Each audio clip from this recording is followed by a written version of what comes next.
Floripa, olá Brasil, olá mundo, eu estou Eustáquio André Patunas e este é o programa Grécia Sempre e também o programa Vida Inteligente, porque hoje nós estamos fazendo um programa alusivo aos 197 anos da independência da Grécia e nós trazemos aqui como convidado, ninguém podia ser mais especial para falar sobre hoje, que é a professora Lúcia Helena Galvão, da Nova Acrópole, filósofa e especialista em história grega, os filósofos gregos, então vamos usufruir do conhecimento dela hoje. Professora, um bom dia, muito prazer em recebê-la novamente no Vida Inteligente e no programa Grécias. Muito obrigada, Eustáquio. Eu que agradeço por poder estar com vocês numa data tão especial, de uma terra tão especial e pela qual tenho tanto carinho. Então, e hoje nós vamos fazer diferente. Hoje, eu não vou fazer uma entrevista. Eu quero que a professora Lúcia Helena Galvão nos agracie com uma palestra sobre a filosofia grega. Eu vou ficar quietinho aqui acompanhando sobre a minha terra, e sem interrompê-la, para a senhora ficar com o raciocínio correto. Então fale o quanto quiser sobre a importância da Grécia, sobre a filosofia, sobre esse 197 da libertação. Toda libertação é bacana, né? Toda libertação é boa, né? Nós precisamos da liberdade. Então, por favor. Obrigada, Eustáquio. Na verdade, a minha intenção, eu não sei se você concorda com isso, não era dar uma aula de filosofia acadêmica cheia de termos técnicos, mas falar coisas simples que sejam interessantes para o leigo. Esteja à vontade. Porque hoje existe uma tendência a achar que a filosofia é algo muito intelectual e pouco útil na prática. E um dos trabalhos que a gente faz fundamentalmente, em Nova Acrópole, é convencer as pessoas que a filosofia é a arte de viver. Que aqueles que a criaram fizeram com ela uma vida melhor, foram cidadãos melhores, construíram uma moral humana mais sólida, ou seja, que foram cidadãos e foram homens de bem, e a filosofia foi uma ferramenta de construção desses homens. A internet está cheia de textos acadêmicos, muito fáceis de localizar, não seria o caso agora de eu reproduzir isso. Eu queria, como dizem os pescadores, né, vender o meu peixe, que é filosofia útil, é prática. Ou seja, o serviço que a Grécia prestou ao mundo não é meramente um serviço intelectual de ideias, mas um serviço moral de construção de homens, e que é uma ferramenta que ainda funciona muito bem. Se existe uma coisa que hoje as pessoas confundem, é que você tem um livro de, de sistemas, de processamento de dados. Ele, às vezes, com 10 anos, está muito desatualizado. Em geral, com 10 anos, está muito desatualizado. Aí você vem e fala de um livro platônico de 2.400 anos. As pessoas acham, nossa, está desatualizadíssimo. Filosofia não é processamento de dados. Filosofia significa compilação das ideias dos homens que souberam viver. E como eu falava com você um dia desses, quem sabe viver gosta muito de compartilhar.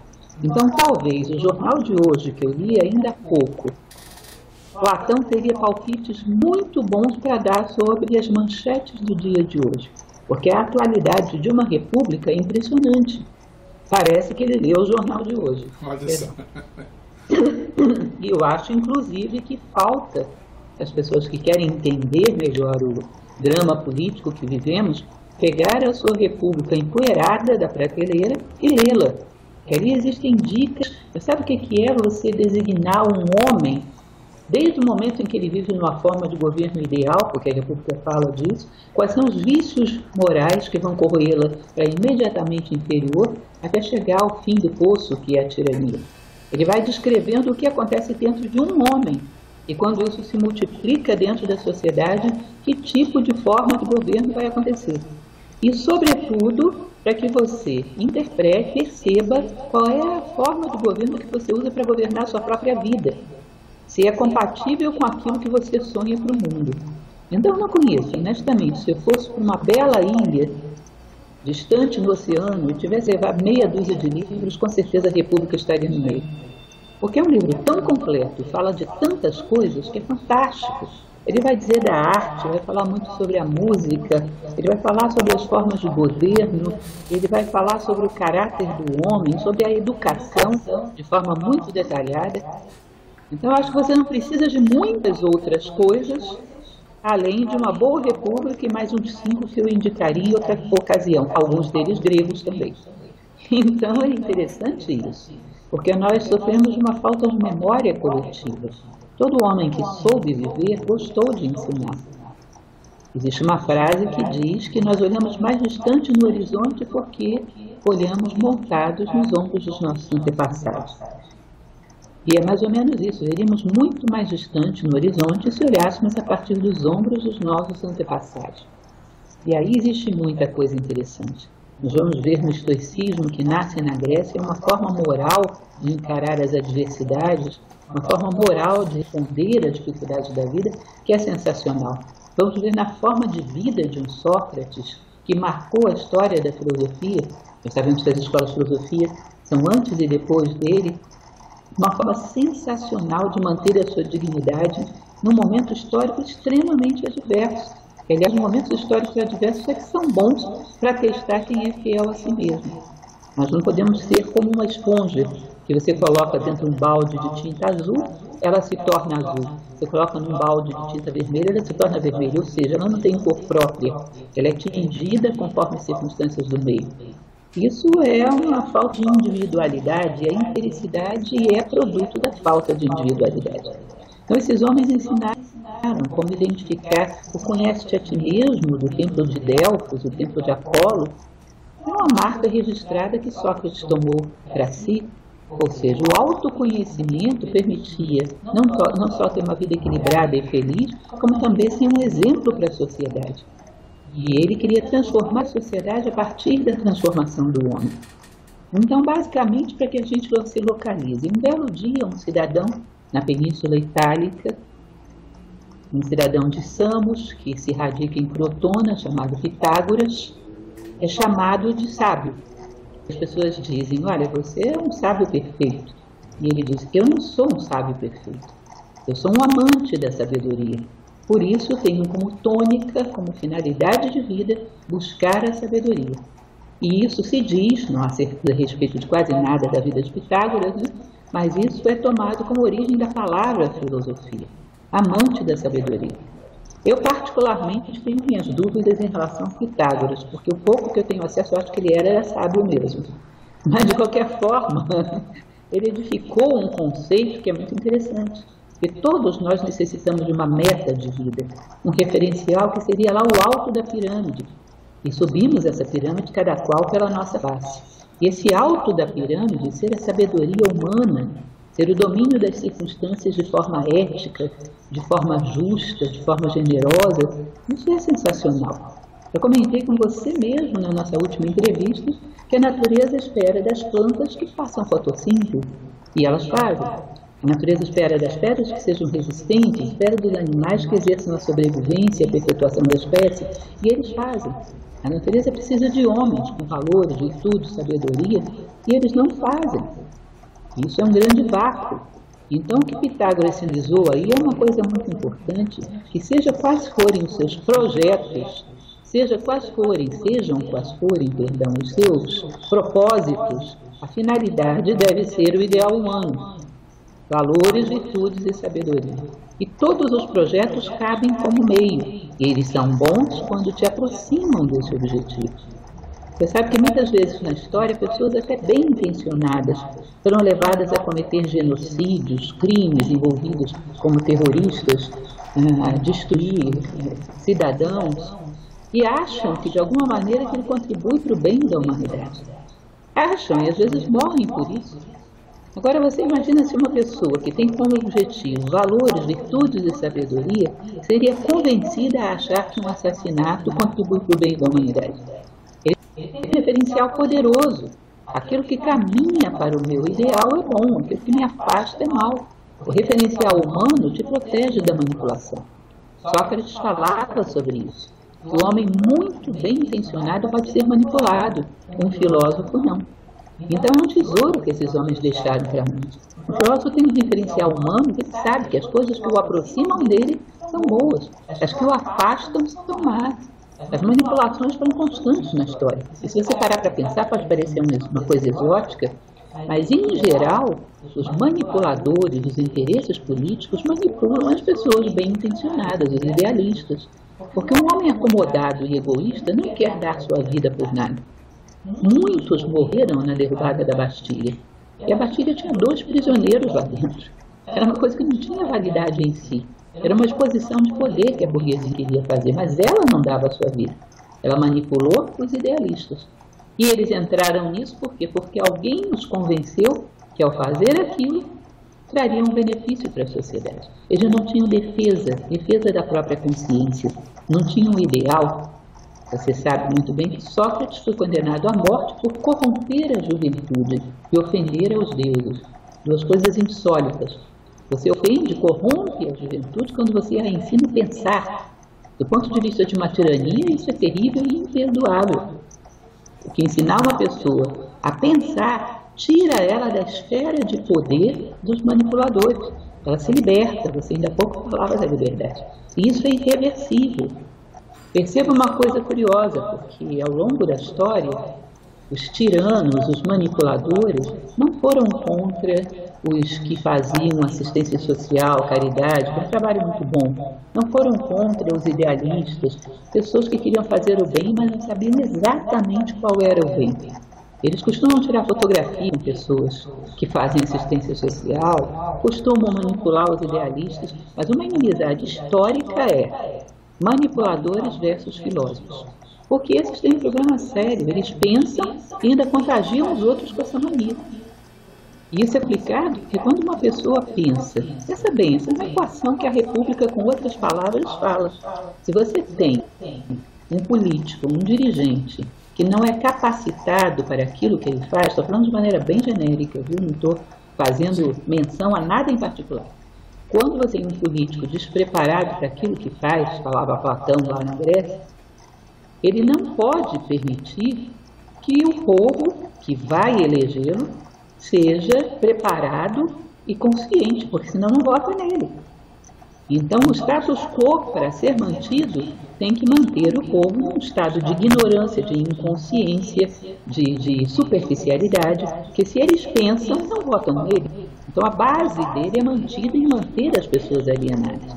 Então, você vai ver que a grande briga que um Sócrates teve, por exemplo, com os sofistas ensinavam a arte da persuasão a serviço de qualquer causa, enquanto que Sócrates e Platão diziam: nós só ensinamos a filosofia a serviço da verdade, não vendemos nossa palavra para persuadir por causas duvidosas.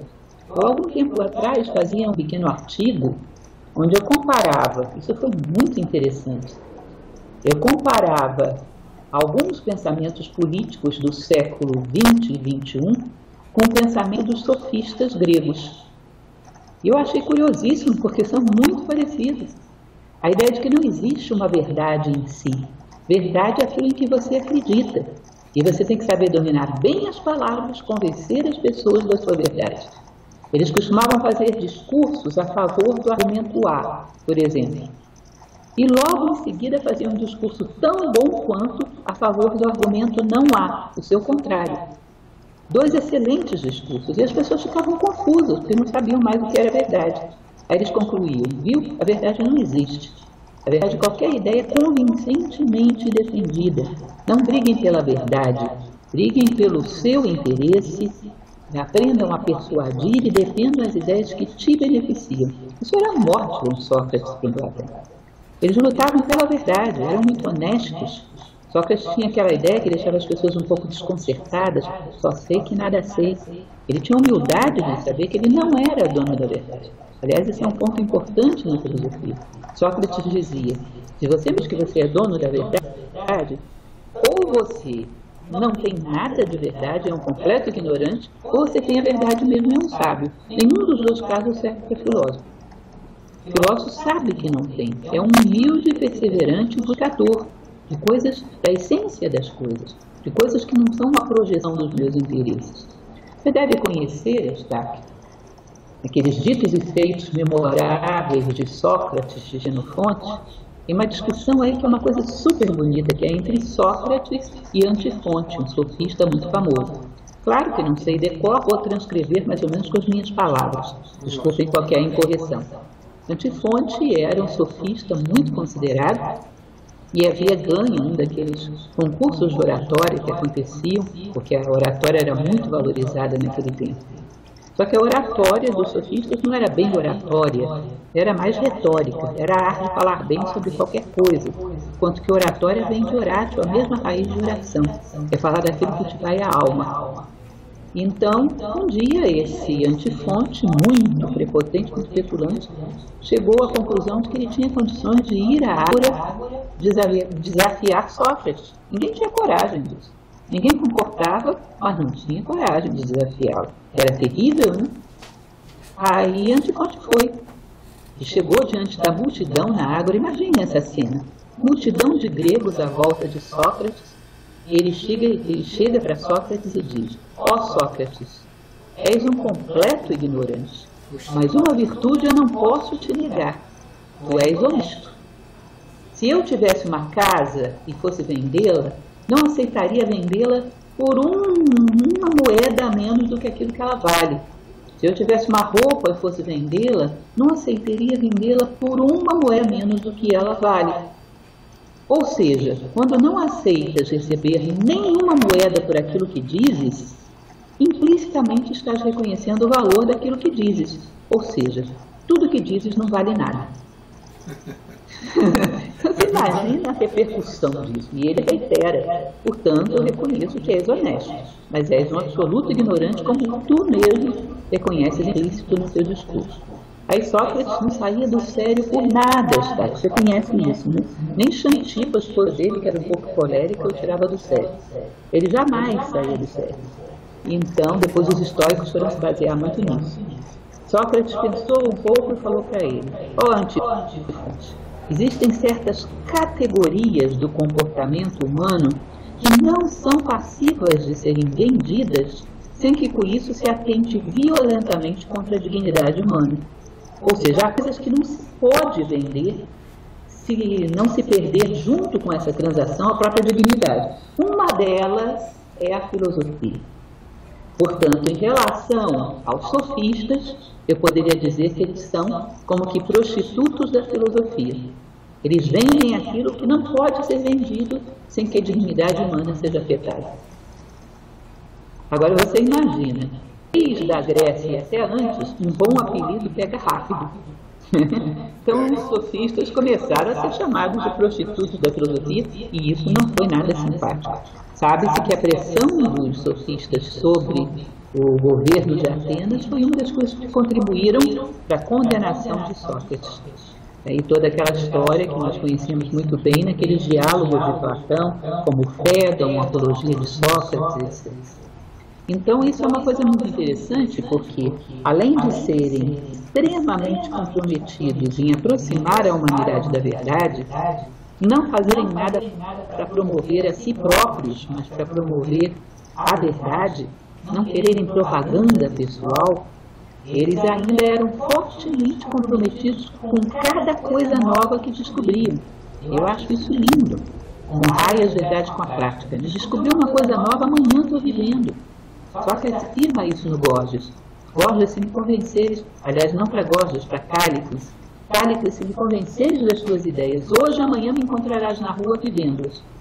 Acho isso uma coisa linda, porque estavam realmente tocavam a busca da verdade como uma meta, a busca da sabedoria como uma meta, ou seja, eram verdadeiros amantes da sabedoria. Se você ama qualquer coisa mais do que a sabedoria, você, num determinado momento, vai fazer sofismas.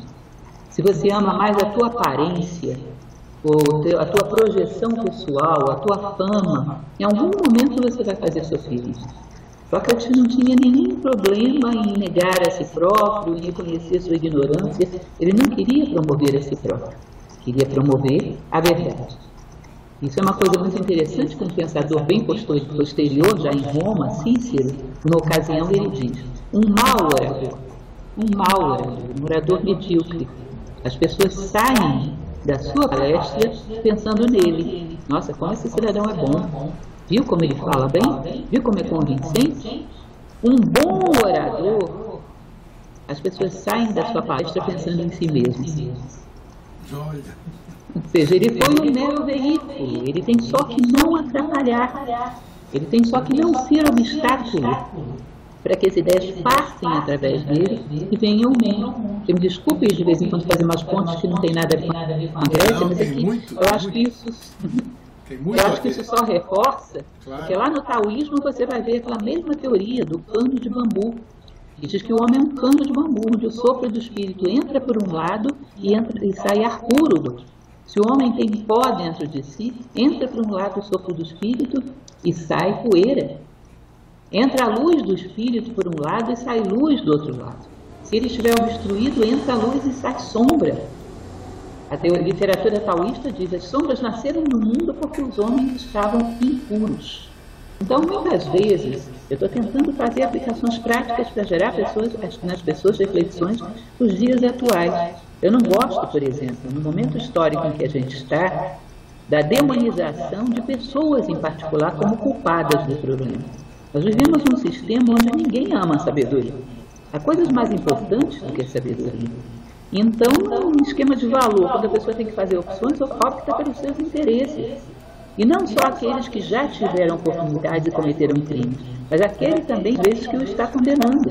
Também tem uma mesma hierarquia de valores. Isso não funciona.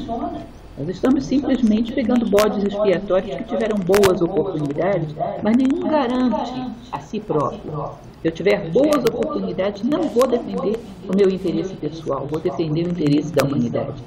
Então é uma coisa linda quando eu paro e olho para trás e penso, bom, a humanidade não está perdida. Se um Sócrates governasse, daria certo. Se um Platão governasse, daria certo, porque tinham estrutura moral para isso. E se eles tinham, é sinal de que o ser humano tem essa possibilidade. Existe dentro de todo ser humano adormecido. É muito importante acreditar na humanidade, porque não somos perdidos. Começamos a duvidar de nós mesmos e isso arruína a nossa vida. Começa a haver uma desconfiança mútua. Esses dias me aconteceu uma coisa muito curiosa, porque furou um pneu meu numa avenida muito movimentada. E eu não sei mexer muito bem com essa questão de pneu, comecei a pedir para alguém me socorrer. Era muito iluminada, tinha muito movimento e eu estava sozinha. Uma senhora. Eu levei 40 minutos para conseguir que uma pessoa parasse para me auxiliar. E eu achei engraçado porque é impressionante. Não se confia em ninguém. Todo mundo de medo. Uma senhora sozinha pode ter um bandido escondido em algum lugar. Embora seja um lugar iluminado, pode ter, sei lá, um sequestro relâmpago. Chega um ponto onde não podemos mais ter solidariedade. Porque o medo engoliu a solidariedade. A desonestidade, o egoísmo, a corrupção interna de cada ser. As pessoas falam muito de preconceito, é uma era que se fala muito de preconceito. A filosofia socrática, que é uma etapa da filosofia grega, falava muito sobre isso. E dizia o seguinte, que o preconceito nasce, todos eles, de raça, de religião, de cor, de tudo, nasce do preconceito personalístico. Simplesmente você fecha os olhos e diz, a minha personalidade é melhor e mais importante que a de todo mundo. Aí abre os olhos e vê qual é a cor dela, qual é a religião dela, qual é a nacionalidade dela, e promove esses adjetivos, esses advérbios, a uma superioridade sobre todos os demais. Mas tudo nasce do egoísmo. Se você não combate a raiz, como eu te falava da outra vez, se não tampa a goteira, não adianta secar a poça no chão. Não é eficaz, você não vai à origem do problema. Então você vai ver um período muito rico. É claro que eu estou me fixando muito no período socrático, mas tanto o que vem antes quanto aquilo que vem depois, que é o período pré-socrático, e também depois o período helenístico, onde brilha muito filosofias como a dos estoicos, a filosofia de um Epicuro, que é muito injustiçado, que na verdade ele não buscava prazer sensual, ele buscava um prazer vindo da paz da consciência. Epicuro era um homem muito virtuoso, ou seja, todos esses períodos têm coisas muito belas. Os pré-socráticos, o que eles queriam, na verdade, é mostrar que o mundo é composto de duas coisas, uma essência que está dentro de você aí, parada, e um jogo de aparências que corre à tua volta, que é altamente mutável. E esse jogo de aparências é como se fosse um filme que passa diante dos seus olhos na TV. Esse filme nada mais é do que uma referência para que você, refletindo sobre ele, se volte para dentro e ache a si mesmo.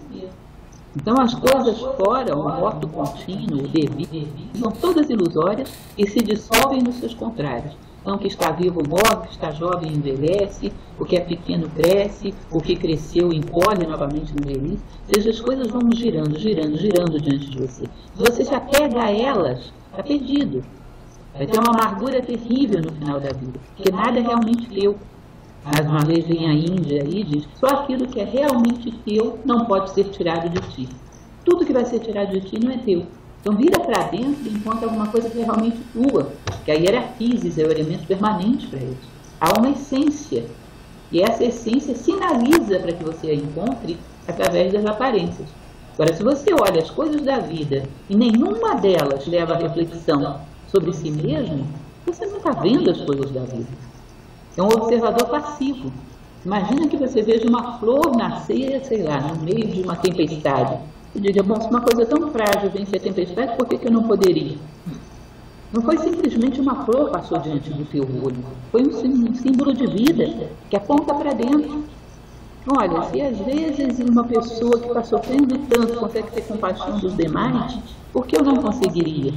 Ou seja, tudo que passa diante dos teus olhos é um fato simples, movimentos de qualquer objeto, tudo tem uma mensagem que, se você interpretar, vai apontar para dentro. Isso é aprender das aparências para encontrar a essência. Então existe um jogo que mais tarde Nietzsche chamaria do eterno retorno, girando em volta de você. E existe um eu, uma essência que está dentro de você, espera ser descoberta, sua verdadeira identidade. E há símbolos rodando à tua volta que sinalizam para dentro. Daí que é interessante parar para interpretar tudo.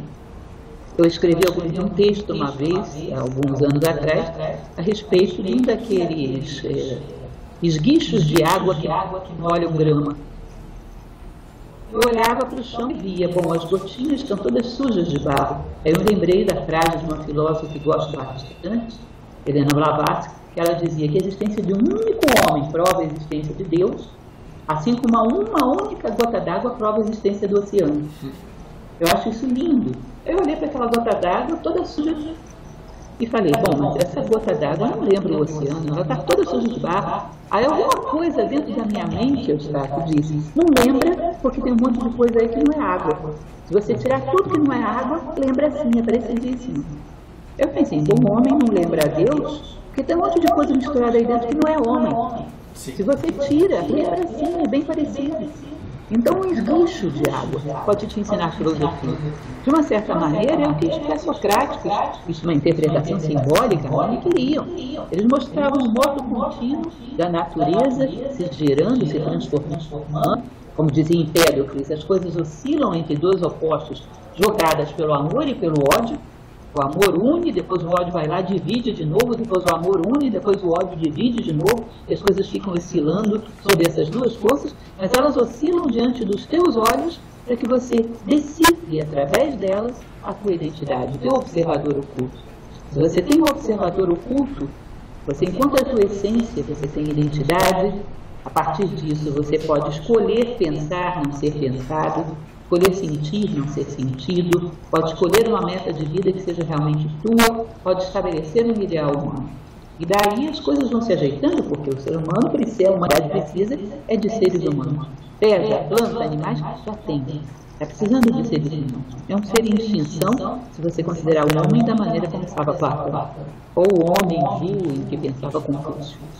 Filosofia em todo mundo fala disso, da construção do homem como uma coisa mais preciosa que a gente tem. E a natureza, o universo, não precisa de outra coisa. Veículos que voem à velocidade da luz, ela já fez a luz. Veículos que se movimentem, ela já fez um monte de veículos se movimentando, estão aí os planetas. Veículos de comunicação ela já fez, através da luz os astros estão mandando suas mensagens para tudo quanto é lugar, através de ondas gravitacionais, ela já fez tudo isso. A única coisa que ela não pode fazer por nós é a construção de nós mesmos, porque nós temos o livre-arbítrio. Então você pode dizer, sem medo de errar, que tanto a escola pré-socrática, que é linda, eu sou uma grande amante de Parmênides, gosto demais, já fiz palestras sobre isso, adoro. Para mim, eu acho o principal dos pré-socráticos, gosto demais dele. Quanto à escola socrática, que aí tem essa turminha que nós conhecemos, que é Sócrates, Platão e Aristóteles, que eu aventuraria a dizer que nunca em nenhum lugar da história houve três seres tão brilhantes, tão pertinho assim, um do outro, no mesmo tempo e lugar. Você vê nomes brilhantes em tudo quanto é lugar, mas um pouquinho mais afastado, no tempo e no espaço. Os três de uma vez foi uma dose tripla que os gregos deram na história, né? E logo depois você vai ver o período sistemático, o período helenístico. Eu gosto demais do estoicismo em particular. O estoicismo é brilhante, Zenão era brilhante, a fase grega é maravilhosa, depois a fase romana complementa com Epíteto, Marco Aurélio e Sêneca, na ordem inversa, Sêneca, Epíteto e Marco Aurélio. Epíteto, sobretudo Marco Aurélio, com as suas meditações, são um complemento do pensamento que nasceu na Grécia, o pensamento estoico, que é a ideia do homem honrar as verdades com a prática. Eu sempre dou um exemplo dentro de sala de aula, só para ficar mais claro. Uma das coisas principais que essa escola grega, que depois se tornou romana, dizia: imagine que você esteja dentro de um balão desses dirigíveis, e esse balão está todo amarrado à terra. E você está com dois amigos ali dentro discutindo sobre o que são as nuvens. Eu acho que é algodão. Não é algodão nada, eu acho que é espuma.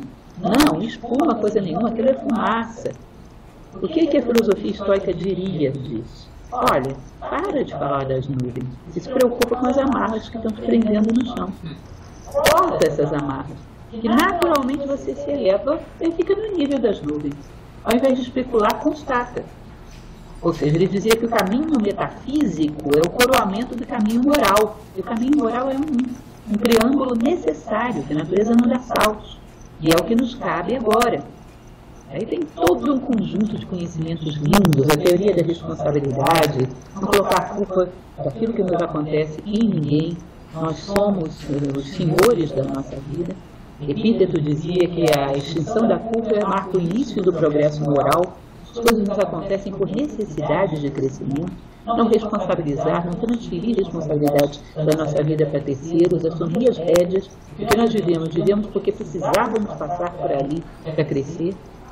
Enfim, são alguns elementos. Eu sei que eu já estou passando do tempo, não? Não, pode seguir. Então temos todo o tempo do mundo.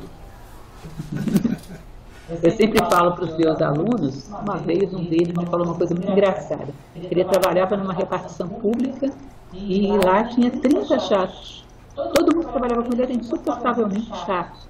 Aí eu respondi para ele: olha, provavelmente você fez um concurso público para chatos e esses foram os aprovados.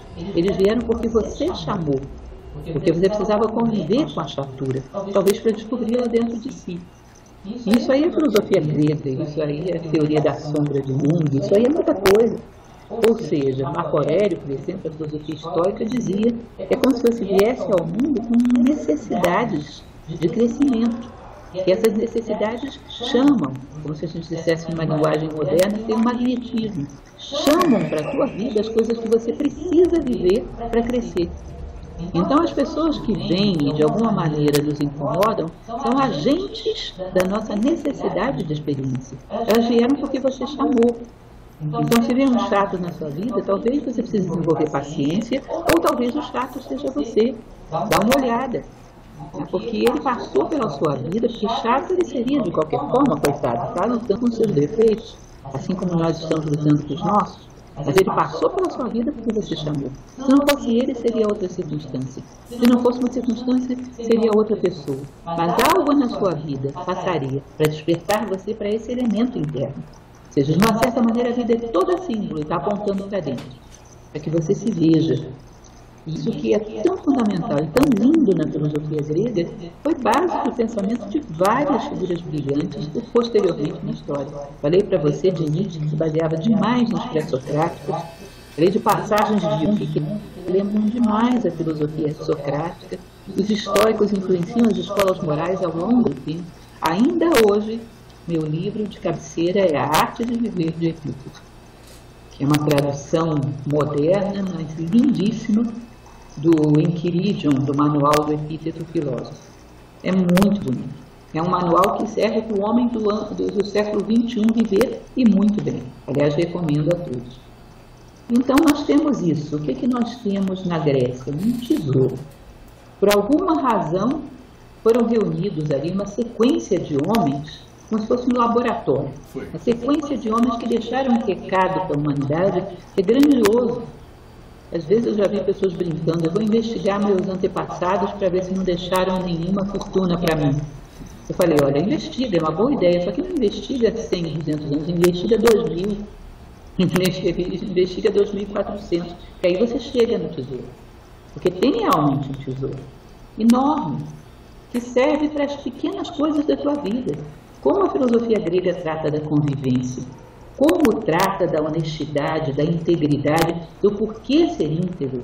Platão dizia que você é o que você faz quando a última porta se fecha atrás de você. A ética não é também, pelos outros, não é pelos outros, é por si próprio, é por dignidade, por respeito. Ou seja, se você voltar bastante no tempo, você vai encontrar essa herança que você está procurando. Grandiosa, de uma genialidade em termos de saber viver. Já te falei sobre isso, mas é sempre bom lembrar que hoje em dia, se você tem problema no seu televisor, chama o técnico. Tem problema no carro, leva para o mecânico. Agora, se tem problema na vida, deixa comigo. Até qualquer garoto de 12, 13 anos acha que sabe tudo. A vida é mais difícil do que computador, do que televisor, do que carro. Você tem, inclusive, aquela frase de Jung que ele dizia que é mais fácil o homem começar do zero e construir uma nave que leve à lua, do que começar do zero e construir um conhecimento que o leve ao interior de si mesmo. Nós temos essa herança fantástica, que pode nos ensinar a meta fundamental. Quando nós estivermos diante da morte, o contraste aí gera muita consciência, né? Diz que é um momento de constatação.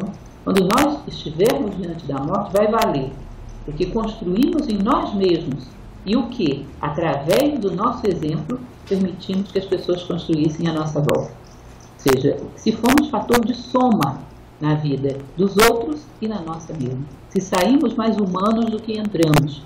Esse é o grande tesouro. O resto tudo não é nosso. Agora, veja bem, a receita, o mapa desse tesouro é fácil de achar. Está bem invisível. Eu lembro que até os alquimistas, eles falavam uma coisa muito interessante sobre isso, quando eles falavam da pedra filosofal que transformava chumbo em ouro. Eles diziam, não procurem em lugares distantes a pedra filosofal. Ela anda pelo meio da rua, ela anda em todos os lugares e ninguém dá importância a ela, todo mundo a subestima.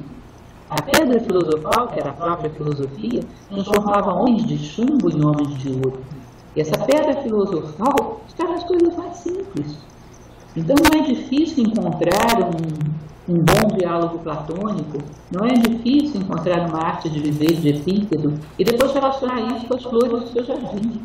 Que ali existe um monte de demonstrações práticas daquilo que você vê.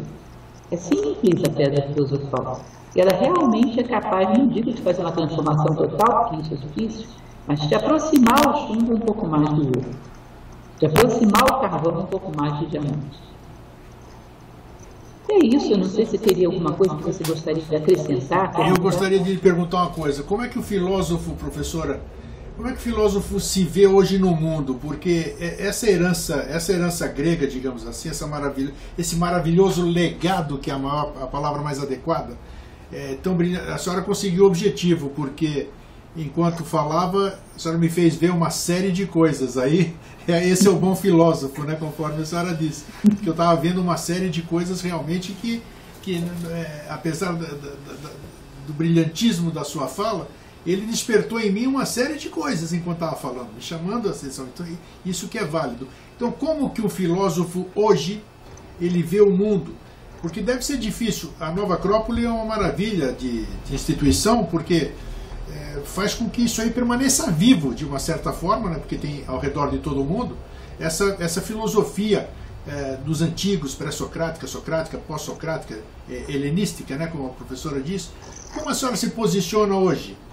Se o mundo hoje fosse mais filosófico, certamente seria muito melhor, né? Na verdade vai ser. Nós não podemos nos negar a fazer o nosso trabalho no momento histórico que nos compete. Na verdade, você tem que considerar que quanto mais difícil é o momento histórico, mais nós deveríamos nos sentir honrados por termos sido colocados aqui e podermos fazer alguma coisa.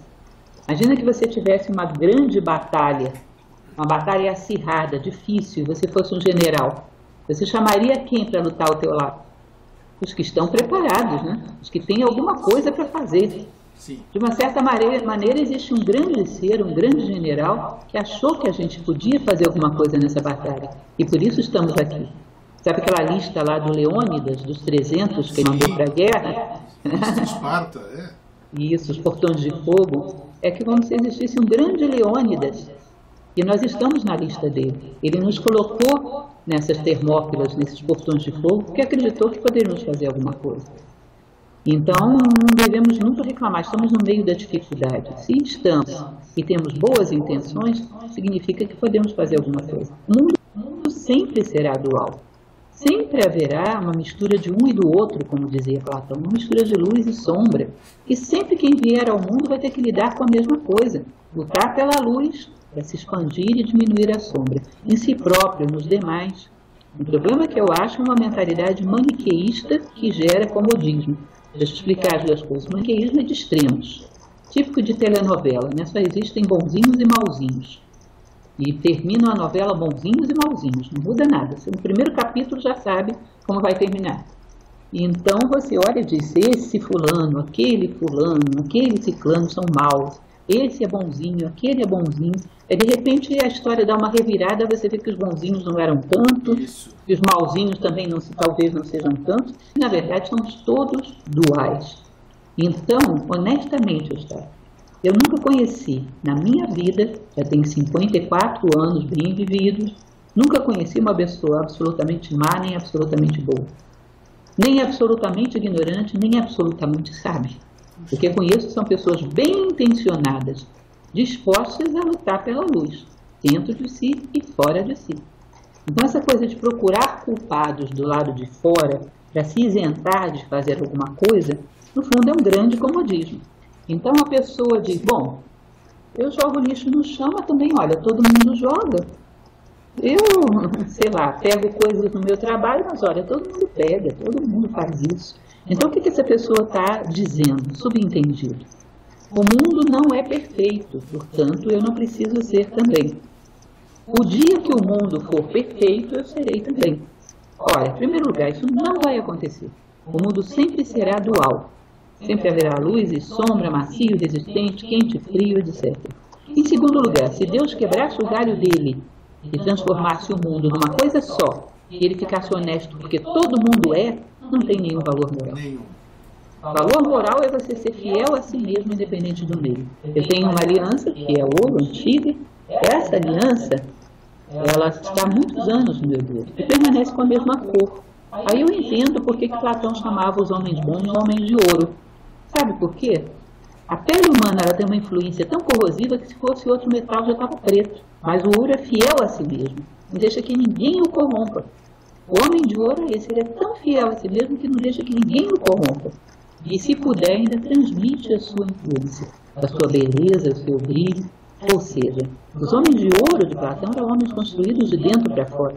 Não precisavam das circunstâncias para serem o que queriam ser. Se a gente sair procurando, vai encontrar uns por aí. Não é só coisa histórica tão antiga. Nesse exemplo, eu gosto demais de um escritor brasileiro chamado Machado de Assis. Machado de Assis era um prodígio. Nascido no alto do morro, neto de escravos. O pai falece e ele é criado por uma madrasta que era analfabeta, lavadeira, Maria Inês. Diz-se, ninguém tem muita certeza disso, mas que ele nunca frequentou escola, ele foi autodidata. Com 16 anos ele já escrevia para um jornal, Marmota Fluminense, e dominava até o francês, que era a língua da moda, né? E foi, para mim, um dos pensadores mais brilhantes que nós tivemos na nossa história, e cá entre nós. Para mim, Machado de Assis é filósofo. Leia o Memorial de Aires, leia Memórias Póstumas de Brás Cubas, leia os contos, depois você me conta. Para mim é um filósofo. Eu canso de ilustrar teorias filosóficas com contos de Machado de Assis. Professora. Quincas Borba. Quincas Borba também. A filosofia, podemos dizer que a filosofia é atemporal? Podemos dizer que a filosofia evolui? Ela evolui ou não? Filosofia evolui? Não, eu não diria que a filosofia evolui. A filosofia ela é uma essência, né? É como se você dissesse que a filosofia é uma energia, um ímpeto dentro de você de querer buscar a verdade. É um magnetismo. Onde tem luz, ele te arrasta para lá. Ou seja, a filosofia é como se fosse um aliado da consciência humana para subir. É como se fosse um imã que foi colocado aí dentro da nossa consciência, nos puxando na direção do ideal humano. Então, a filosofia ela está latente dentro de toda a humanidade, só que num determinado momento é mérito dele trazê-la à tona. Isso é uma coisa que você não pode obrigar, cada um tem o seu momento.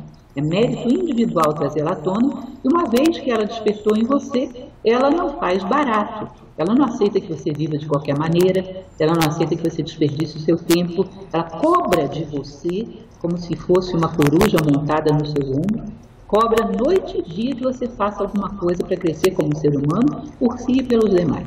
Então, na hora que ela desperta, ela é um vigilante contínuo, mas ela é um ímpeto, um impulso em direção à luz. Você lembra que Sócrates, numa ocasião, falaram para ele: mestre, isso é tão sábio, a gente pegar esses políticos terríveis de Atenas, amarrar eles tudo aqui numa cadeira, e se eu falar para eles por 1 hora, 2, quando me soltar, viraram todos filósofos também? Aí Sócrates disse: a minha mãe, Fenaretes, era parteira, e era uma excelente parteira, mas existe uma coisa que ela jamais seria capaz de fazer, que é dar à luz a uma mulher que não estivesse grávida. Sem sombra. Entende? Então as pessoas, e ele se dizia parteiro de almas, mas a pessoa tem que estar grávida. Você não pode forçar a nascer uma coisa que a pessoa não está gerando. Então, dessas pessoas que estão nos ouvindo, se tem alguém incomodado por buscar uma resposta que não seja resposta pronta, que não seja resposta partidária, ideológica, que não seja resposta fanática, que queira encontrar alguma coisa mais profunda, esteja fazendo o que estiver, vai parar e vai dizer: opa, esse negócio é comigo. Sabe por quê? Estava grávida. Se não estiver, eu não posso fazer nada, ninguém, nem Sócrates podia fazer, que dirá eu. Então existe alguma coisa latente ali sobre a pele, querendo vir à tona, a natureza humana querendo tomar posse da vida, como se fosse uma mão querendo entrar na luva para atuar no mundo. Nosso corpo, a nossa personalidade é uma luva, a mão da nossa consciência quer atuar no mundo, ela está ali forçando. Uma hora que ela rompe, ela começa a romper a resistência e querer se mover. Essa energia de querer direcionar a vida humana para o ideal humano, isso eu chamaria de filosofia. É uma energia que, uma vez que você dá espaço para ela não para mais de tagarelar no seu ouvido. Então já aconteceu de eu parar, estacionar no cantinho para olhar uma cena de uma mulher passando com uma criança, de alguma coisa, porque aquilo me veio uma ideia que não tinha nada a ver com aquela cena em si, mas que aquela cena era perfeita para simbolizar aquilo. Ficar ali, depois virar texto, virar poesia. É impossível. A vida é cercada de mensagens cifradas, a vida é cercada de símbolos. Já contei para você aquela história que eu conto muito. Se você entra numa fila, sua fila não anda. No supermercado, por exemplo, você vai para outra. É que você estava começando a andar, que depois não anda. Assim no trânsito, assim em tudo quanto é lugar, a vida está te dizendo: rapaz, seja mais paciente, tenha menos vaidade, tenha mais autocontrole, interpreta, responde, que você vê que o cenário muda. Então, esse impulso, depois que vem à tona, e aí um parteiro ajuda muito, porque um filósofo que te fale, eu tive um professor maravilhoso, que é nosso diretor nacional de Nova Acrópole, um filósofo aí pode te ajudar a fazer o parto, mas você tem que estar grávida, senão não adianta. Por isso temos uma filosofia grega por trás e ainda assim não despertamos, porque às vezes não estamos grávidos. Mas todos temos o potencial procriador no espírito, embora no corpo seja limitado só ao sexo feminino, no espírito todos temos. Professora, a senhora seria capaz, claro que é capaz, de citar alguns princípios fundamentais filosóficos? Princípios fundamentais filosóficos. Isso. Que é só do período grego, evidentemente, né? Sim, pode, claro, depois pode complementar com... É porque Grécia e Roma se emendam de um jeito, sobretudo no estoicismo, que às vezes a gente fica confuso. O Platão, fundamentalmente, eu acredito que seja a teoria das ideias, que ele manifesta no mito da caverna. Ou seja, tudo que está no mundo à sua volta é ilusão. A verdade está lá fora. Tá? Ele tem uma outra coisa dentro do mito da caverna. Eu vou te dizer uma coisa que talvez te surpreenda. Em todos os diálogos platônicos, eu acho que as ideias principais você poderia encontrar resumidas simbolicamente dentro do mito da caverna. Você acredita? Acredito. Porque tem tanto símbolo ali que é uma coisa impressionante. Quando ele diz, por exemplo, que o homem sábio é aquele que vê as coisas iluminadas pela luz do sol. Aí ele explica, a luz do sol é a ideia do bem. Para mim isso é uma máxima maravilhosa. Imagina que você ilumina uma pessoa com uma lanterninha Rayovac de baixa potência. Você não ilumina tudo que ela é, ilumina só uma faixa, que é aquilo que te interessa, que ela tem que te interessa. Então você olha para as pessoas e pensa, Para que me serve? O que eu posso ganhar com isso? Há uma frase de Tolstói, isso é muito interessante, que ele diz que há quem passe por uma floresta e só veja lenha para sua fogueira. Então a nossa visão é muito limitada. Aí ele diz, só é sábio aquele que olha para as coisas iluminadas pela luz do sol, que é a ideia do bem. Sabe o que significa isso? Você olhar para essa pessoa e pensar, o que eu posso fazer para o bem dela, sem querer tirar nada para mim? Para beneficiá-la, só para ela, para poder conduzi-la em direção ao seu ideal, ao seu bem. Aí ele diz que quando uma pessoa olha para a natureza com esse espírito, a natureza não é boba, ela sabe em quem pode confiar.